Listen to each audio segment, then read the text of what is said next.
Good evening there, how you doing? Another blog. It's only been 2-3 days since I did the last one, but sufficient things have happened in the last few days for me to waffle on to the camera just a little bit.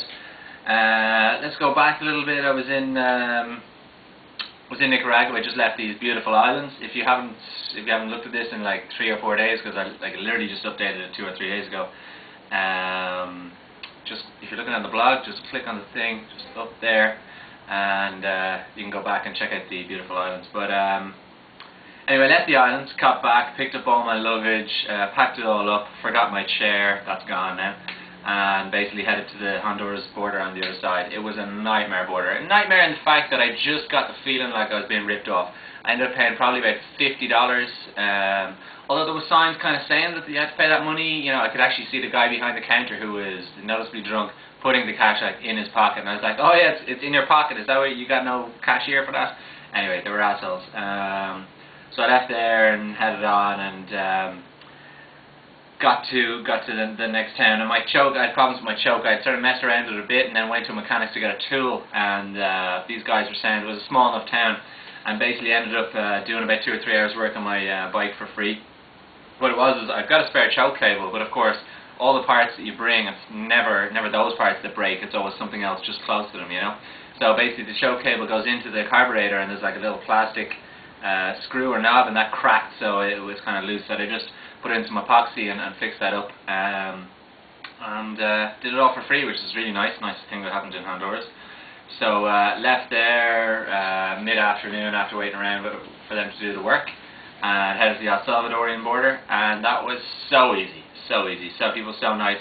Left straight through there and went on to a place called San Francisco Gotera, where I spent the night. I was heading towards a small town in the sort of northeast of the country, which is where a lot of the fighting went on. Well, no, it wasn't. I mean, the fighting went on all over the country, but where sort of the headquarters of the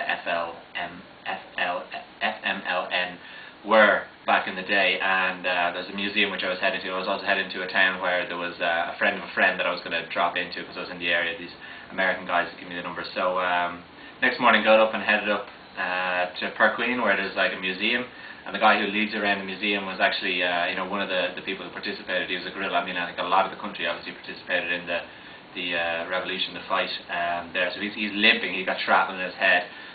Really nice guy, and the museum, brilliant. You know, $1 to go in. I mean, it's not too fancy, but it's kind of raw, and it's got a lot of info, and he's very good at explaining stuff and showing you holes in the ground where it's like that's a bomb hole and everything. Anyway, excellent. So my chain had been kind of going a bit. It's quite old, a lot of wear on the chain. So I basically went to tighten it, and then as I'm driving down the road, it obviously stretched out in points. Driving along the road, and the chain jumped off, you know, and I kind of put it back on, and I said I'd head on to this guy's house and fix it there, but it jumped off again. So I ended up changing the chain at the side of the road, and so brand new chain. So I got a brand new tyre, brand new chain, all good, all new sprockets, all sorted. Off I head, and then spend the night with Ever Martinez, a friend of my American friends. Nice guy. He explained to me more about, you know, the poverty in the region, and how the people have it very, very hard, which they do.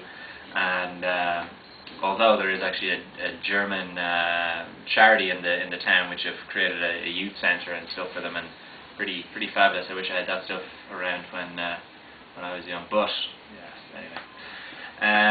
So then I left there very early the next morning, and I was heading across the other side of the country. The place I was going to spend the next night was this place, a surfing town. And seeing as the country is so small, it's only 3.5 hours across to get pretty much to the other side of the country. I decided, oh, I'll take that shortcut there. So you know, the main road goes around in a long kind of circular way around this volcano, but there's this road which, you know, would be a shortcut. But I know that, you know, shortcuts over mountains are generally slower because they're windier roads. But I thought, hey, it'll be a nice mountain road. I enjoy that, and sure, why not? So I headed up on my shortcut up over the mountains, and the road seemed pretty good. And I mean, generally I don't drive crazy, you know, but I do. Just check this is recording here. We've got 4 minutes. Anyway, so I'm driving uphill. Usually when I'm going downhill, because the bike's so heavy, it's like 330 kilos without me. With me, 400 kilos. So the bike's heavy. So when I'm going downhill, I usually kind of take it pretty easy. If it's raining, I take it pretty easy. But going uphill, that's pretty much where you kind of give it welly, you know. And I was going uphill, taking a corner, and came around the corner, and the bike started slipping, gravel on the road, and the bike came swerving, fishtailing viciously, just could not control it, bam bam, can't tell you what happened then, and I was sort of on the side of the road, and this is what's happened. So all I can say is there's going to be a slight delay to the trip, but you know, it's manageable. I mean, when I went to the hospital yesterday, I mean, well, let me tell you, like, I'll go back. I was in the mountains, and I'd come off the bike, and I had stars everywhere, I couldn't see anything, and I was like, whoa, what the hell's going on? And these people came out to help me and stuff, and got the bike off the road, picked it up, picked up the boxes, which are a bit messed up, and was like, okay, I need to get the hell out of here. I can't be here in the mountains. I need to get on to this beach town that I'm heading to, because maybe I need to rest up my arm because it feels pretty sore right now. And so I loaded up the bike, and one of my boxes is completely pretty smashed up. So I had to use some ropes, tie that up, and off I went with my fractured arm, which I didn't know at the time, and drove the sort of 2 hours on to the town where I am now, which was fine on the high roads, you know, just cruising along, didn't have to use the arm much. But when I got to the cities and the towns and everything, I had to use the clutch a lot to, you know, stop it cutting out, and that was quite painful. But anyway, I got here and found a lovely hostel. This place here, it cost a little bit extra, but I figured I might as well, you know, spoil myself seeing as I'm injured, you know. And went to have some beers, some food, and then this guy's like, oh, my doctor, can we look at your arm there? And he's like, I go, oh yeah, that seems pretty bad. So off to the hospital, x-rays, yeah, that's a fracture. They said to me 6 weeks.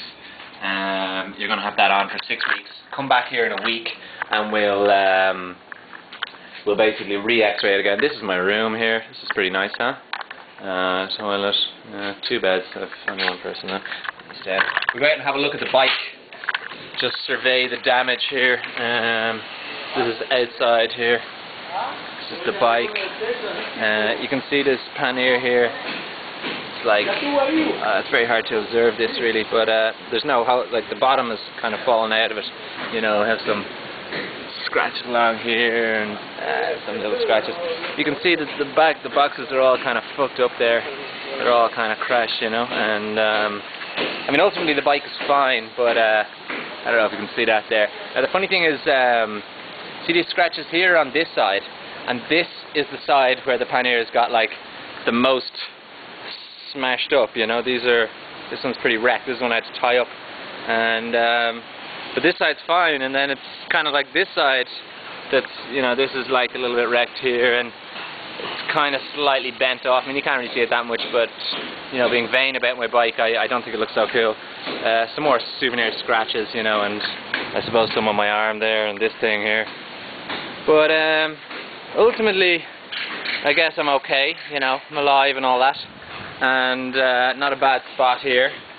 So the plan currently is to chill out here for a week, read my book, and get the boxes fixed up, get the x-ray in a week, see if there's any progress on the healing, and then I might do a little recce into Guatemala on a bus, you know, it's another way to travel. Do a little bit, come back and jump on the bike and continue on, but this is a little bit of a delay, but I guess that's life, huh? Alright, farewell to you all.